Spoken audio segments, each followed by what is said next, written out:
Hi, everybody, and welcome back to In the Kitchen.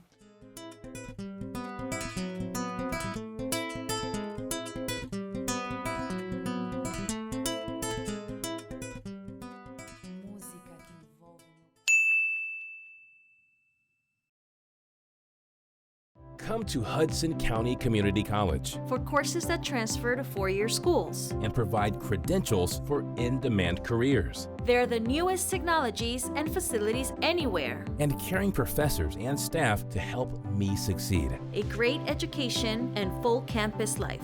All for a fraction of the cost of most four-year schools. Hudson County Community College. Close to home. Affordable. High quality. Life-changing. Register now. Hi, everybody, and welcome back to In the Kitchen. Today, we should have a good show. Thanksgiving is right around the corner. So let's see what we can talk about. I thought it would be a good idea to speak about soul food. I think we all have our own definition of what soul food is and what it represents. What categories it comes in.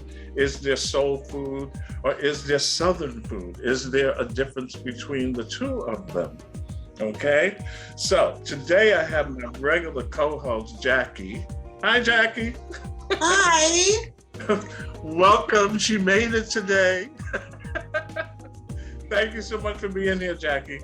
And our guest today is David Ramsay. David, thank you for being Howdy. here.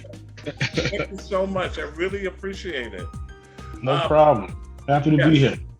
Okay. David, you're welcome anytime. We just love the energy that you had the last time you was here. So that's why we asked you to come back. All right. It was David.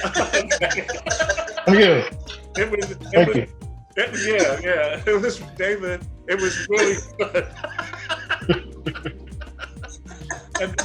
and you know what? That's what we need. You know, that's what we need. We need energy that is good, energy that's positive. Yes. That is very, very, very important. Yes. And we will have it here today. All right, so let's start off. Jackie. Yes.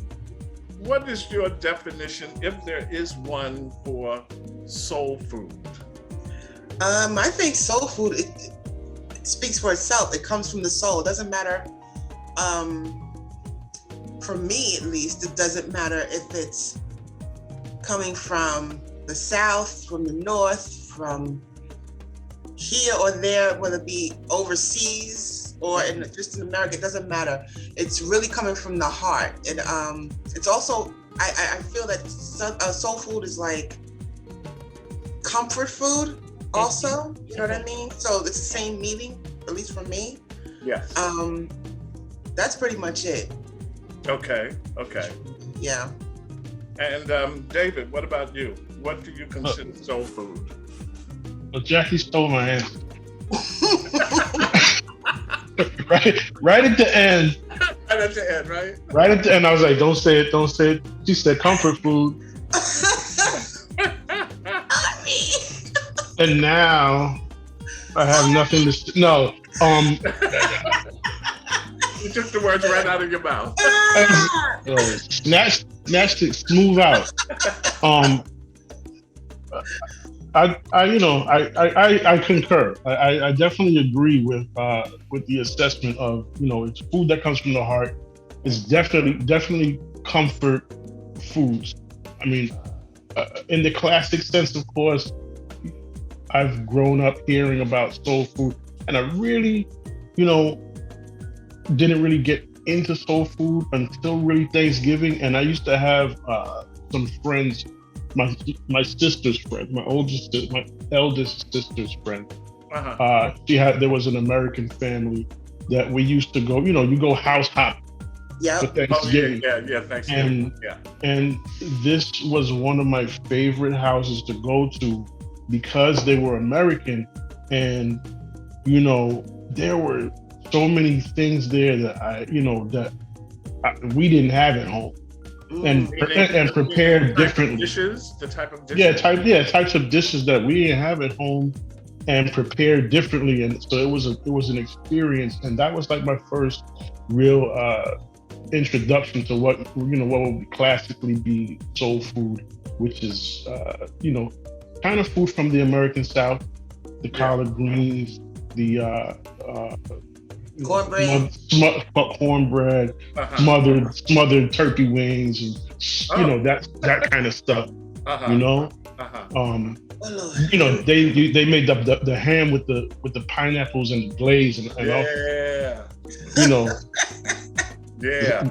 and that would set me off, so that was my, that's what I think of when I think of soul food. I think of those Thanksgivings with the families, different, a little bit of different stuff. We had our stuff, but that's. Yeah. What was the difference? Oh, sorry. Yeah, go ahead, Jackie.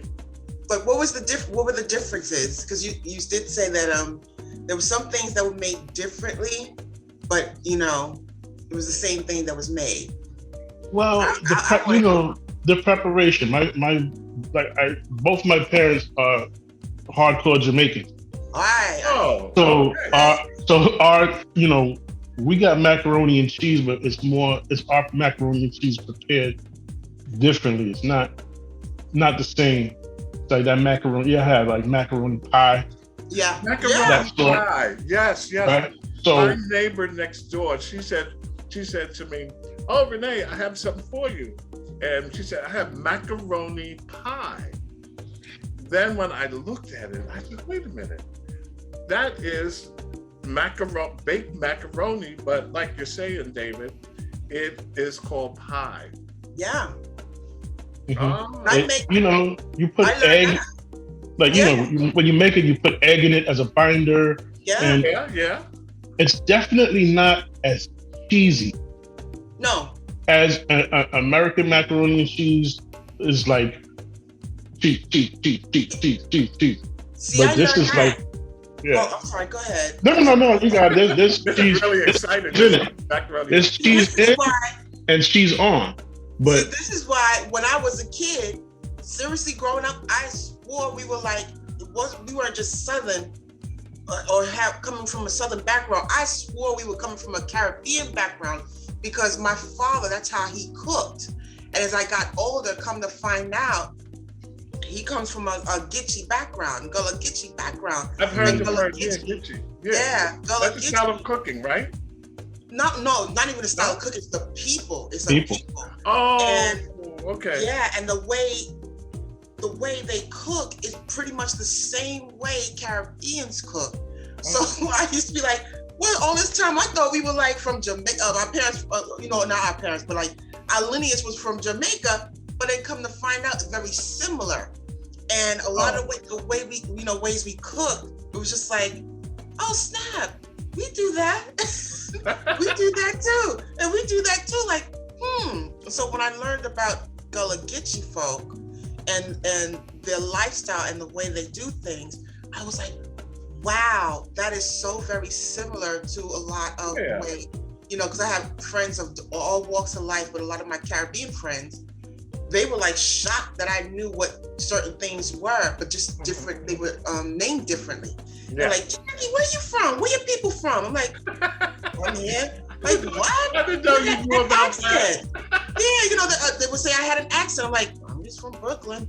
And they were like, no, there's something else. There's something else there. So, yeah, the food. When you say macaroni, was it mac and cheese pie? Macaroni that's pie. Exactly how my father made it. But when I looked at it, like I mentioned, when I looked at it, it looked like she had it in a glass dish. And I looked at, I said, oh, she used ziti.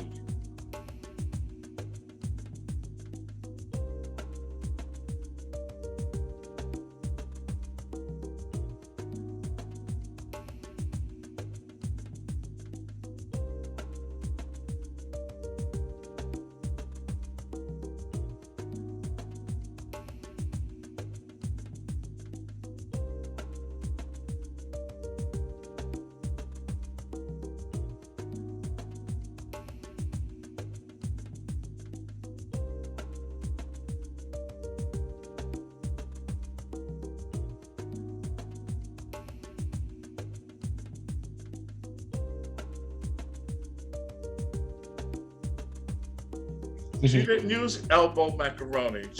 Yeah. Am I correct, David? Is that how that's what it's used? Yeah, you'll find that. You'll find that often, definitely. Yeah. And then I said, well, okay, I'm just gonna cut this. It's good. I mean, it was very good, but I'm sure it, like you were saying, it's the same thing. It's just the way it is prepared that makes a difference, you know? David, I'm sorry we interrupted. What were you saying now? I apologize. No. Listen, I got this. First of all, I have the attention span of a fly. So don't try to come back. It's gone. It's well, Jackie, whatever. Moving right along. Jackie, we know not to interrupt him when he's speaking. Oh God. No, but I think soul food can be any type of food. So we have, our food has been named soul food, I guess because it's fixed from the South, or the way it's cooked and the time that it's taken to prepare and where it's coming from, which is the heart, which is the soul.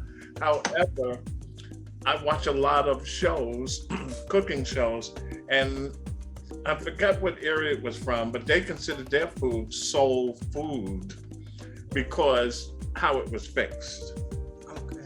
Okay. And then you have the soul food, and then you have the Southern food, which is, what is the difference between soul food and Southern food? Does anybody know? Fatback chitlins. Oh.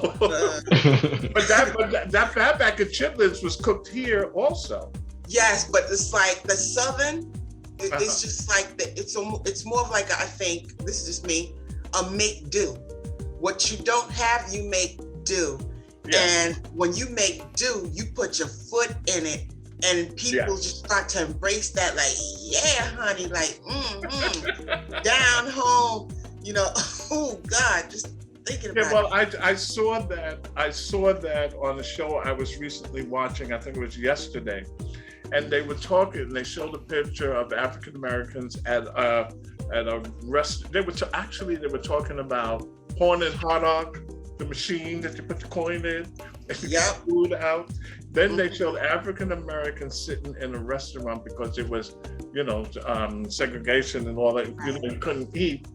And the person narrating the show said, "This is how African Americans ate. Whatever year that's, let's say 1940s.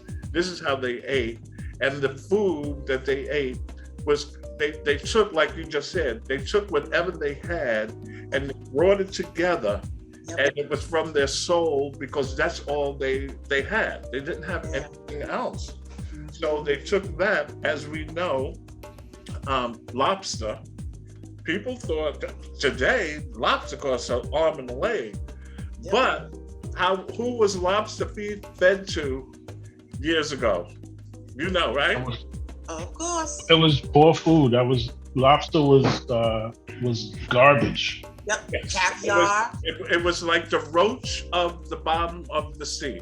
Yep. So they fed all of that lobster to the slaves until they realized, wait a minute.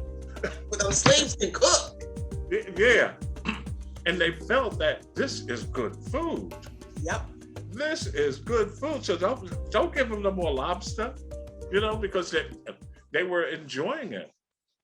Come to Hudson County Community College for courses that transfer to four-year schools and provide credentials for in-demand careers. They're the newest technologies and facilities anywhere. And caring professors and staff to help me succeed. A great education and full campus life.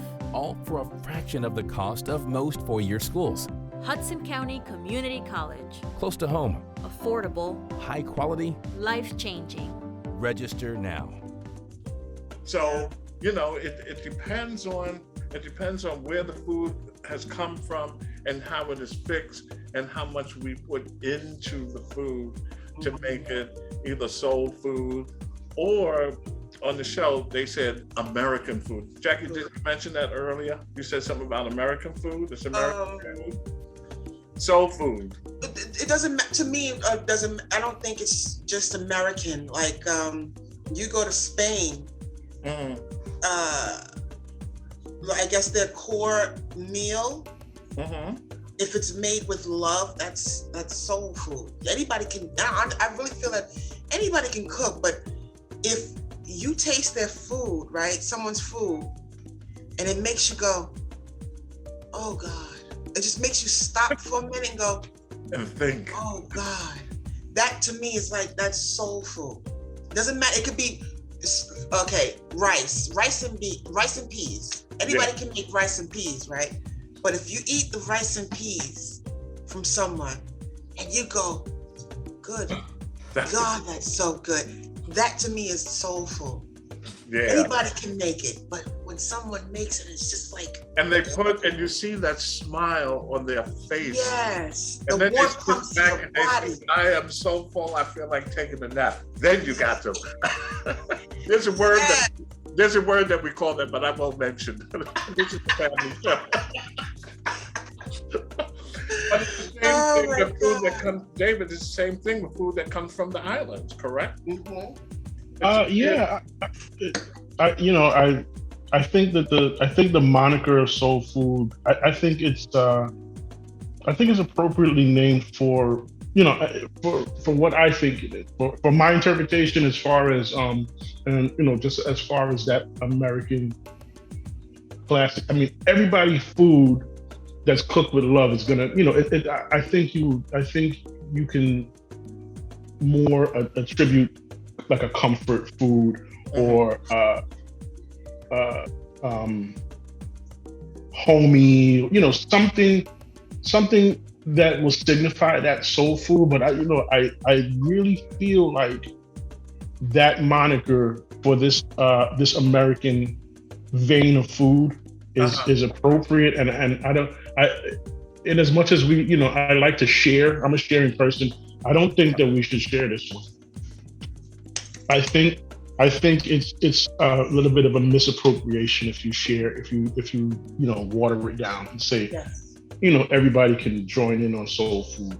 I mean, you can have your everybody has an interpretation of the dish, but is it soul food when it's not prepared, in this manner, or if the root is not coming from this manner? I just I'm a little bit of a purist when it comes to it. I appreciate food from every culture. Yes. But that moniker, I think it belongs to the American South. I think it belongs to the descendants of the slave. Right. Yeah. And I just looked up the word soul food definition from Oxford. And they have it very simple, which we already used a couple of the words. They said traditional Southern African American food. Okay. That's their definition of it. But the question is, did it start in the South and it was brought here? People down South, I'm sure they cook their collard greens way different. They use what we was talking about before, fat back in it, and lard and all that kind of stuff. Our food has changed over the years. We have changed the recipes and make it more to what our liking. So are we taking away from the origins of soul food? I don't think so. And they're saying it's African American. Now, did some of this food that is classified, we call soul food, parts of it come from Africa? I think it came from here and Africa. Yes. Yeah. Yeah. Yes. Definitely. Yeah. But we're this is not to sound like I'm trying to, like a separatist. But we're innovators. This is what we've done. This is our history. Yes. So we may make something, but we start to, in our minds, it's like start to perfect it every time we do it. Yeah. And sometimes we end up creating something else out of that. So, because it changes, recipes changes from generation to generation. to generation. Just like life, it's almost like an evolving. Yeah. You know, we evolve. Yeah. You know what I mean? And David, I'm sure. At one stage. Yeah, and David, I'm sure it's the same. That food come from the islands.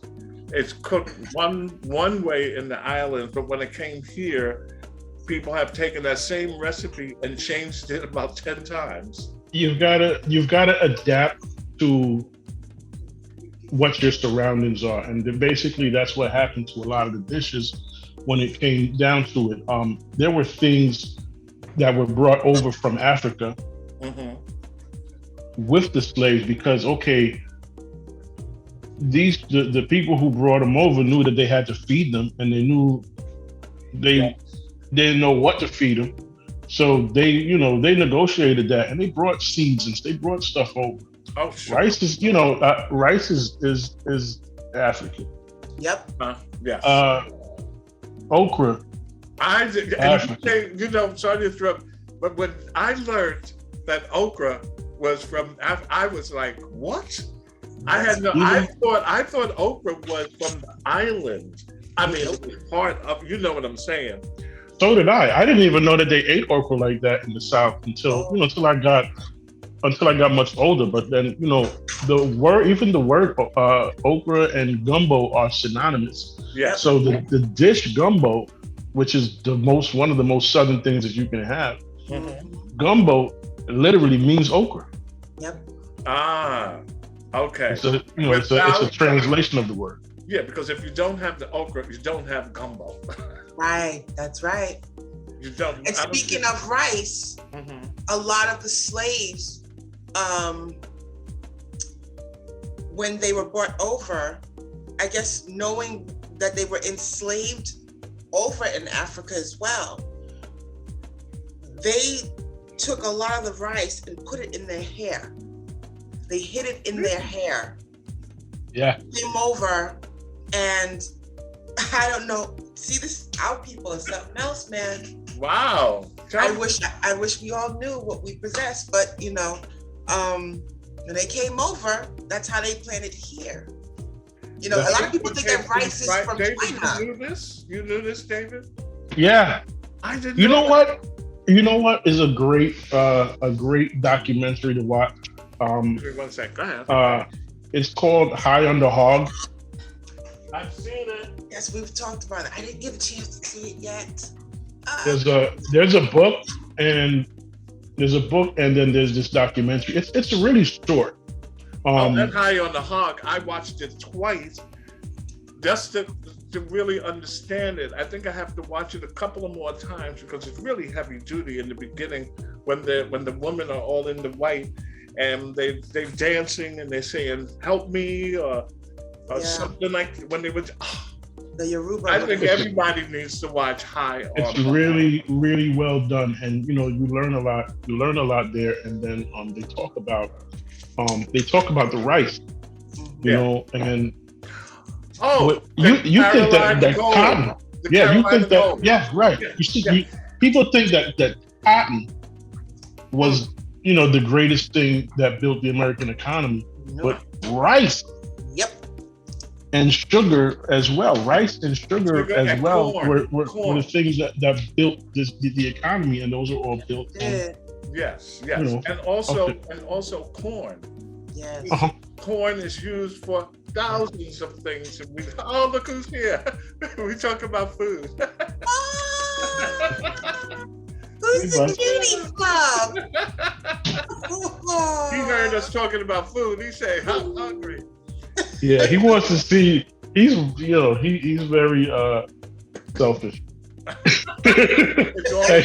He's like, "Who are you talking to?" Like, I'm over here talking, and he does this when I'm recording. He does this when I'm recording the show too. Like, I'm talking to the camera, and then he's like, "Why you're not talking to me? What's going on here?" So he's always.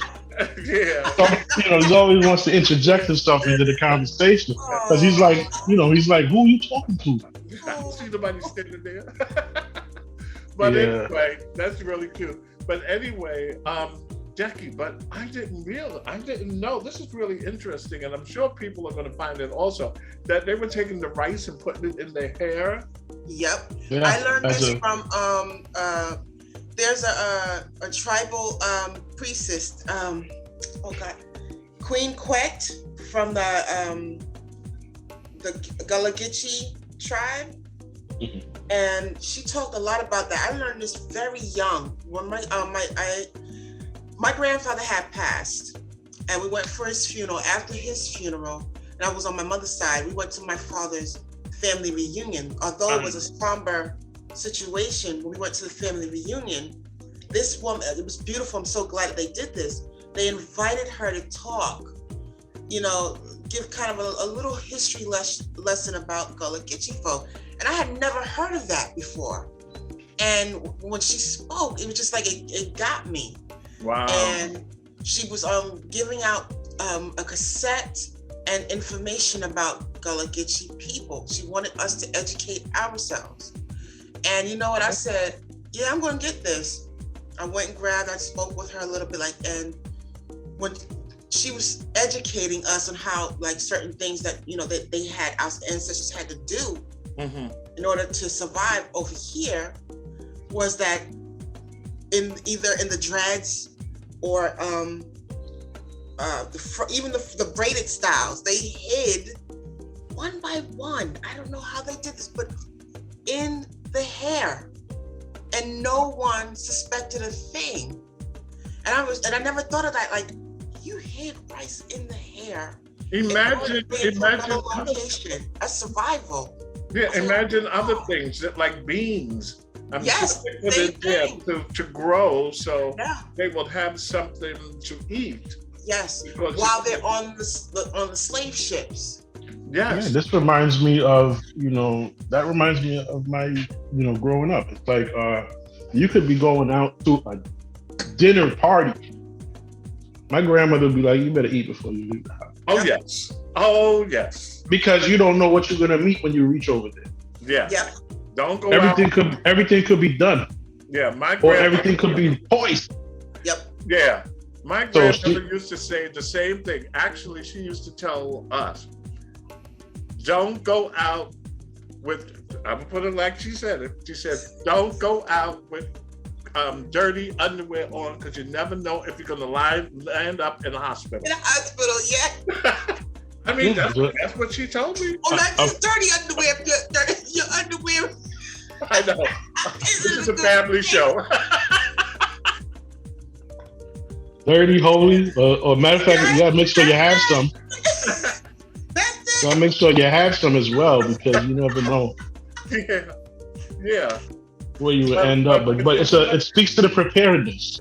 Yeah, and going back, I'm sure there's, and now that you mentioned about the rice, and I am definitely going to look that up. But like I said, there are probably beans and all different types of herbs and stuff that they use. I was told that jerk seasoning, this is what I was told. Jerk seasoning came from the islands, and these people took all these different types of herbs and put it together in order to get this seasoning that they call jerk. Now, in the show that I watched, they showed this guy, he was in this room, and it was fire was going, and they had this wood laying. I forget the name of the type of wood. Pimento. Huh? Pimento. And they was taking the chicken, it was, butterfly, and they was putting it on top. Seasoned. Mm-hmm. So someone said to the guy, he says, because the guy was, moving the sticks around, and turning it. So they said to the guy, what are you doing? And the guy said, I'm jerking the chicken. And that's how I learned where the name jerk chicken came from. Because he was taking, because it's all these sticks, and he's jerking it back and forth. Right. There's a restaurant, I forget what part of the island, and they have the Scotch bonnet, and I think this restaurant is named after the Scotch bonnet. Scotchies. It's called Scotchies. Yeah. That's what I learned about jerk chicken was, and I passed it on to people. I know, he's jerking the stick, and they call it jerk chicken.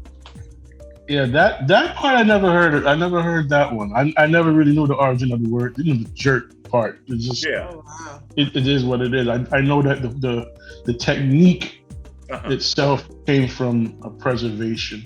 Like okay, you know how they have jerky, Yeah, Yes. that's the draw. right? Yeah, So along the same lines, the technique of smoking this meat, and they would smoke it underground in a pit, Right. like how they do like the Hawaiian, Hawaiians. the luau thing. yeah. So they did it like this because they couldn't have these fires and smoke pluming Yeah. because these were the Maroons that were escaped slaves and people who were not enslaved, and they were basically on the lam. So they would do this in order to preserve the meat Right. and in order to be kind of undetectable. So Right. it can't be found. Right. So because you don't have this smoke giving Yeah. away your position, Yeah, everything is under the ground, yeah. And and then this meat lasts longer. I just watched the other day. They were talking about how food, many years ago, there was no such thing as refrigeration. This show was about Heinz, about Post cereal, about Kellogg. This whole thing I was watching, and for Heinz ketchup. So in this documentary, they said that during those times, they had no refrigeration. I guess they used salt, to preserve the food. But they had this sauce, and they showed that these people, the meat was raw. So they was using the ketchup to cover up the flavor of the food because it was bad. Because there's no refrigeration now. Imagine, no refrigeration. And they're getting the beef and all of that. So the ketchup covered up the bad taste of the meat. Wow. Now, that's weird. But it was a story about Heinz and Kellogg's and how they fought and, to take over the name, et cetera, et cetera. So I think that's a perfect segue to bring us full circle to the soul, to bring back the notion of the soul food is number one,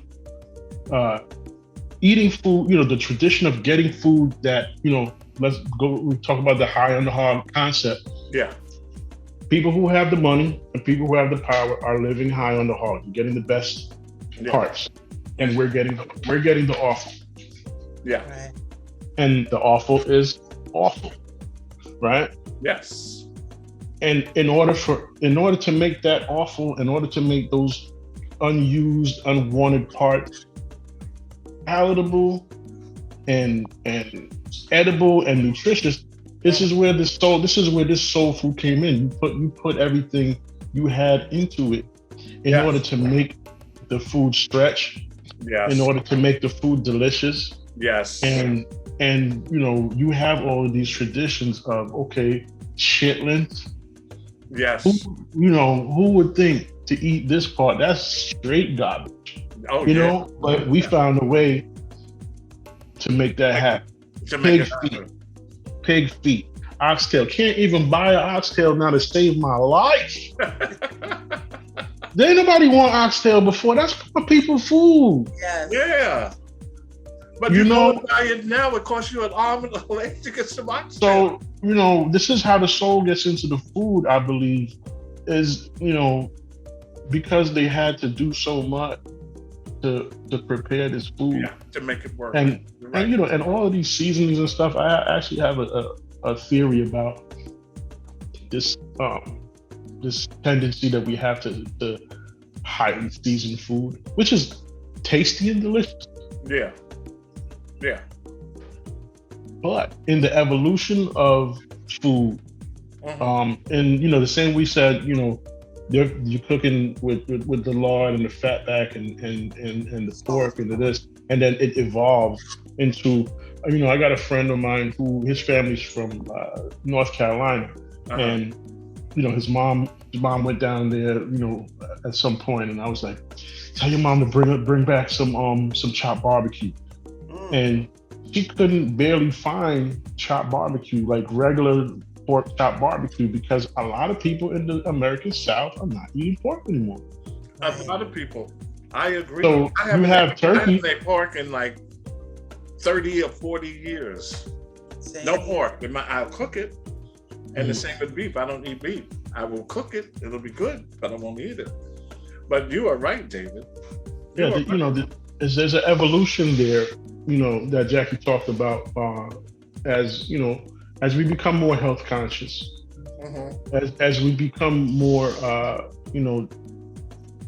connected with, what we put into our body and the effects that it has, on us as a whole. We say, okay, well, I say, well, what's one of the number one things that kill us is hypertension, diabetes, and all this comes from excess, overworking your organs. Like, you put all of this seasoning in your food, but then where's your body got to digest it?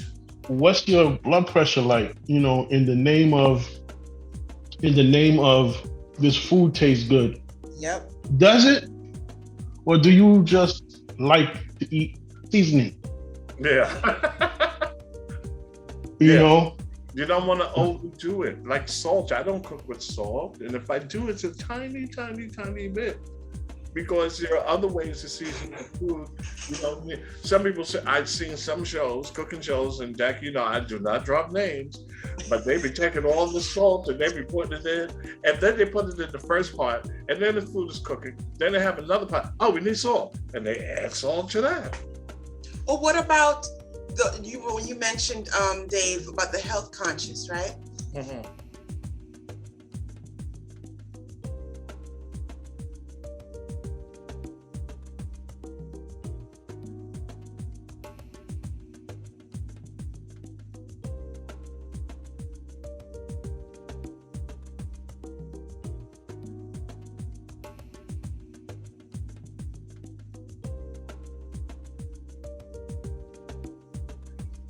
Let me give you an example. I decided to go vegan or semi-vegan. Semi-vegan. For a few months, and then started to feel a little different, like more anxious. And so when I went to my doctor was like, why is your blood pressure so high? Oh. I said, I'm experiencing a little bit of stress at work. She's like, no. Then she asked me, she says, what are you eating? I said, I did change my diet. I don't eat meat. I don't, I've been eating, vegan or vegetarian. She says, what kind of vegan? I was like, mostly frozen, because I don't get a chance to cook as often as I'd like to, because that's my job, that's my profession. Frozen?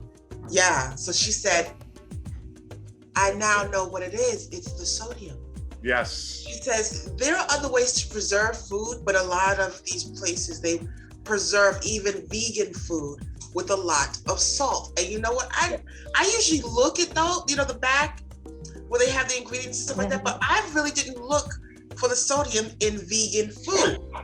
My gosh, when I came home, after hearing my results or my numbers of high blood pressure, I was like, what's going on here? I went and looked, like, oh my gosh, 470, 510, 1,070. I was like, my doctor, she wanted to make sure everything, it was coming down.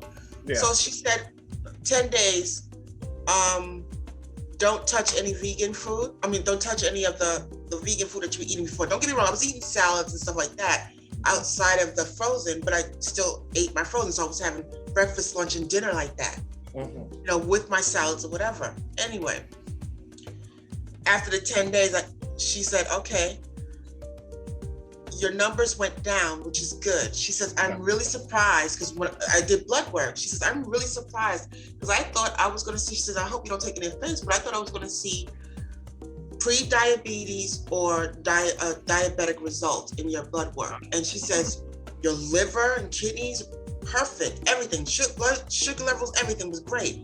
She says the only issue you're having is the high blood pressure. Even though it's coming down now, it's the high blood pressure. And I've never had that issue before.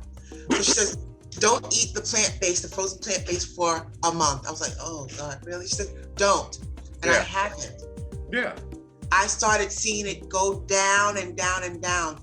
That stuff can kill you too. But So did you know, we go and buy a chicken, right? Yeah.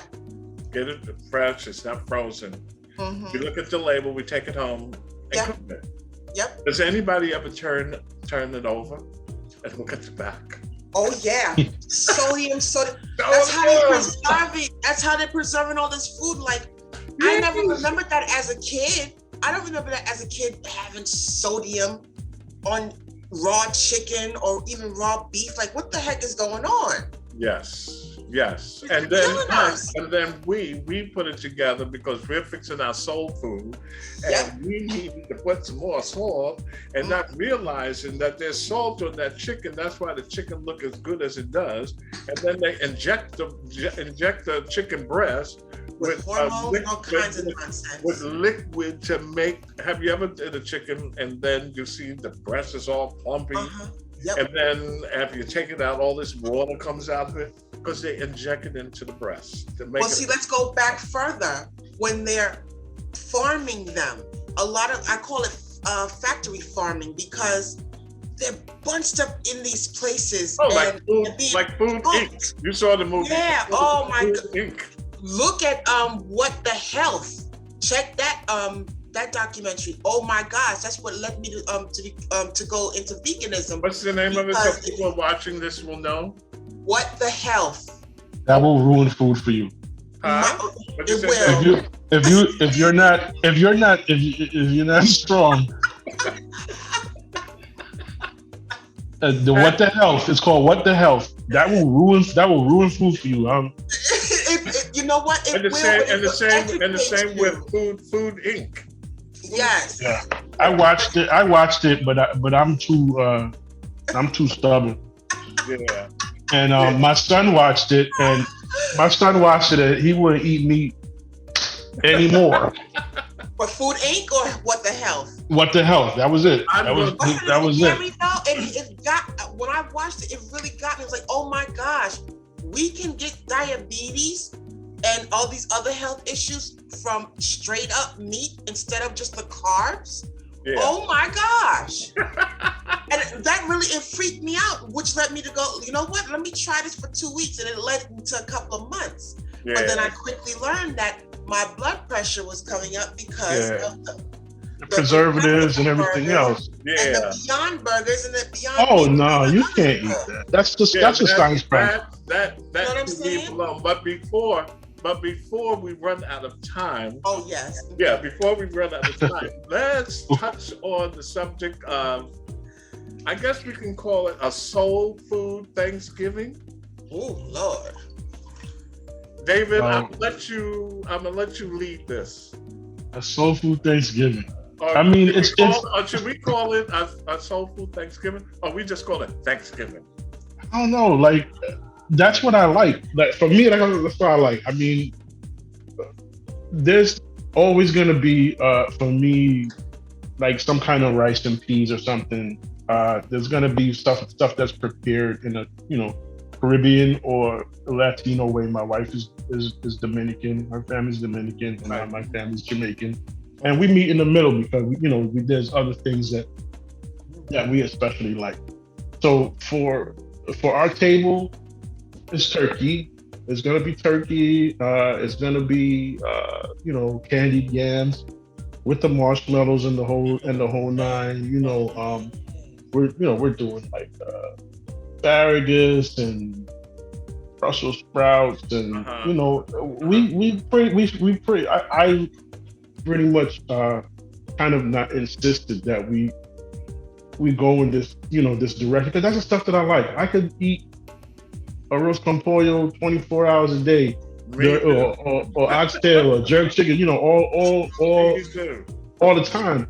But for Thanksgiving, I just like these foods. I like the stuffing, and I like like this stuff. So in other words, it's a little bit different. Excuse me. So in other words, we agree that it's not necessarily a soul food Thanksgiving, but like we said earlier, it's an American Traditional. traditional It's American. traditional. hmm So are we saying that there's no such thing, or some people do, is there such a thing as a soul food Thanksgiving? Does that exist? Because some of the food for Thanksgiving might be served during the year. You know, like the collard greens could be collard greens with some mustard greens mixed in with it, you know, all that, the potato salad, all that kind of, look at Jackie, all that kind of Making me hungry. all of that kind of stuff can be served during the year. But we do agree that it's not necessarily a soulful Thanksgiving, but American Thanksgiving with all the trimmings. All the trimmings. I think, for Thanksgiving you show off. Oh yeah. You get extra for Thanksgiving. You get a little fancier. You put your foot and your ankle in for Thanksgiving. You know how it is. When you say, David, you say you put your foot in. So I was telling Lalo, the videographer, about food, and he's from Mexico. So I said, yeah, we put our foot in. He goes, what are you talking about? You put your foot in this?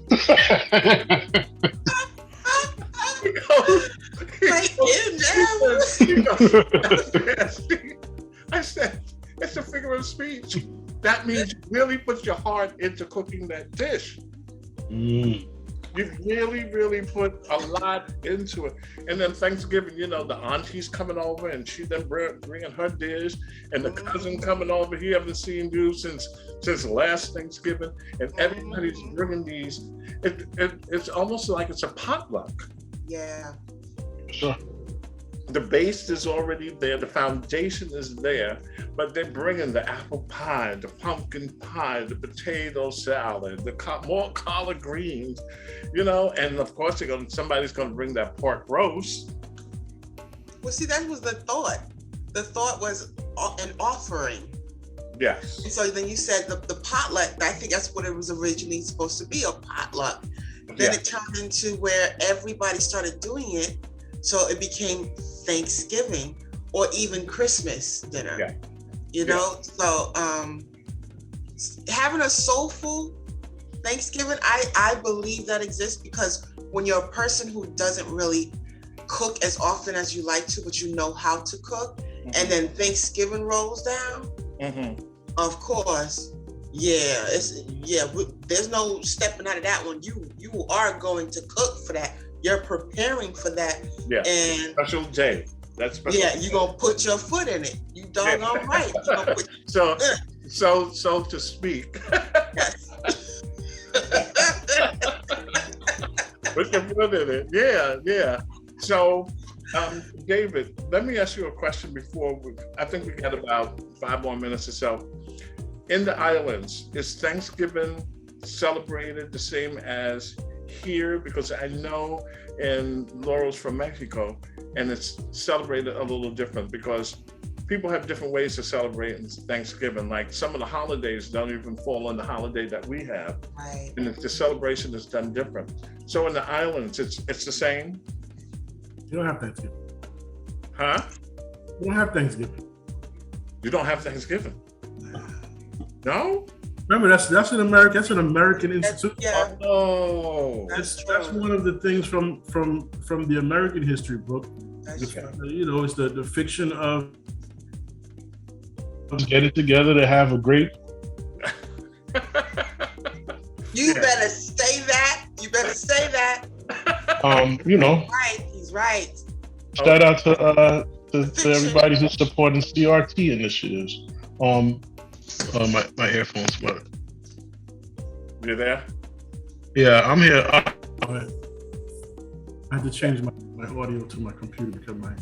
Oh, okay. But, we don't have Thanksgiving. Okay, I'm asking because we celebrate Thanksgiving here, and there's definitely households that don't do it because they're not dealing with this Yankee stuff. Yeah. They won't do it like, first generation people who come here, they'll be like, what is a Thanksgiving? They don't know. They don't know. So it's just another day. Yeah. And then you get children. What happens is you get children, and the children go to school and they're off, and then it's a thing, and then part of your assimilation is celebrating the American holidays. Yeah. And like you said, Thanksgiving isn't celebrated. And then you mentioned the children, they're off from school. Imagine those kids who go back to school and they say, oh, what you do for Thanksgiving? And the child said, we don't have Thanksgiving. Right. So that child can feel left out. Isolated. Or feel bad. Oh, you didn't have Thanksgiving. You know how kids could be mean. You see what I'm saying? They could be mean. I mean, it happens. Part of the American melting pot is is assimilation, and when you're in Rome.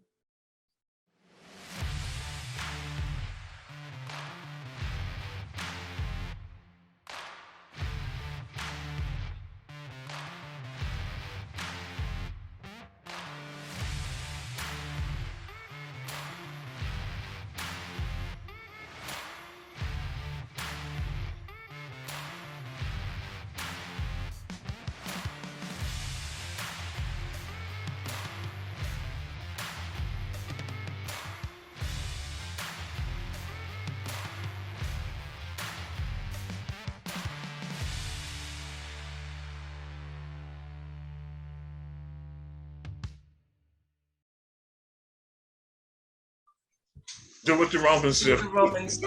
That happens, and that's how we came to celebrate Thanksgiving here. And then, we had turkey. That was like, you gotta have turkey. But then a lot of the, all of the other preparations of stuff when I was growing up would be more Caribbean stuff. And we would have roast beef, and we would have lamb. See? Very similar. There's a dish. We wouldn't have collard green. I never seen a Brussels sprout until I was a fully realized adult. And I never liked them anyway. They were good. They're done well. Now I've learned to like them. Yeah. I never ate asparagus at home. Never, They didn't sell that in the supermarkets by me. They didn't sell Brussels sprouts in supermarkets by me. We had very directed supermarkets. That go wrong with the neighborhood. So yeah. I've watched some of the shows, and I'm seeing some of the herbs and the produce, and I look at them and I say, oh, I know that's good because it's grown right there compared to ours. It's grown, it's shipped to us, et cetera, and then it takes like forever. Like strawberries, I think I mentioned, I've got some strawberries from Stop and Shop. You cut it open, inside is white. My sponsor, Allstead Farms, we went to the farm up in Chester, New Jersey. He said, oh, the strawberries are ready. And when he said, taste it. And when we bit into it and we looked at it, it was red on the inside. It was not that white vein that looked like, Jackie, you okay? They had the time to ripen. The strawberry was red on the inside. Like I picked up for my jam that I'm getting ready to sell, I picked up some fresh ginger. Mm-hmm. Look at that. And they grow the ginger. Oh, wow. So I know when I make my next batch, it's going to be like exploding with it. Oh, wow. It's just strange how the food have changed, evolved over the years. But like I mentioned, that show, The Great Soul Food Cook-Off, you get a chance to watch that, and those who are watching, watch it. It's African-American chefs, and they're all competing against each other. And it's a lot of fun. They was laughing and giggling, etc. And also, Family Dinner, the Smallwood family is on the Discovery. Andrew Zimmer. That show, he has 4 different families, but watch the Smallwood family. They are really into the cooking outdoors, and they put the drum and they da-da-da-da. But before we go, we always leave with our final word. I'll start with you, Jackie. what would be your final word before we leave the air?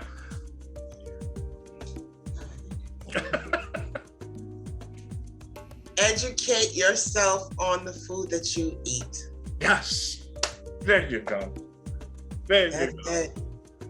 You already heard my story about the high blood pressure thing. That's going down. I'm not having that go back up. I'm educating myself on it. I can't live like that. Yeah. Educate yourself. Certain people really want And David? Happy Thanksgiving, first of all, everybody. Cook your heart and your soul out. Put your foot in it. Put your foot in it. Let me do this before you get a phone call. Or wash your foot first, at least. People on Comcast, they're gonna be, what is he talking about? But he said to put the foot in it. We're not talking about grapes.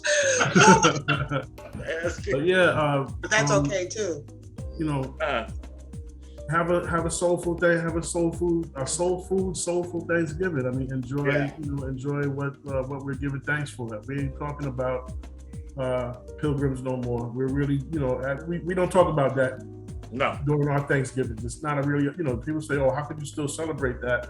But we give thanks, and we go around the table and we say what we're thankful for, and pilgrims don't come up. No. We're not celebrating that tradition. We're thankful for everything that we have, and we're thankful for the opportunities to get together and for the opportunity to eat. And it doesn't take Thanksgiving to be thankful.